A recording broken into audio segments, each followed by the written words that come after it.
ئەم گرتە ڤیدیۆی ئاژانسی دیمێڕۆڕن لە تورکیا نیشان دەدات کە ئۆتۆمۆبیلێک کە سێڵاو لەگەڵ خۆی بردووتە ڕووبارەکە پیاوێک خەریکە کچێک لە نێو ئۆتۆمۆبیلەکە ڕزگار بکات.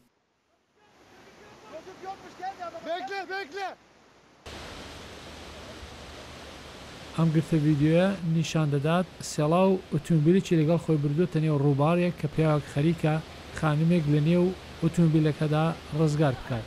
وەگەڵ ئاژانسە گوتی دوای ئەوەی دەستەی فریارگوزاری گەیشتنە شوێنی ڕووداوەکە پیاوەکان لە پێشتا ڕزگار کرد و ئۆتۆمۆبیلەکەشیان لە کەنار کێشایە دەر.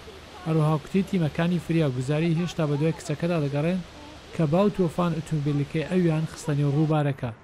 لەم ڕووداوە کەسێک گیان لەدەستدا و 11 کەسی تریش بەو گەردەلوولە بریندار بوون کە وای کرد دار بکەونە سەر زەوی و زیان بە ماڵەکانیش بگەێنێت.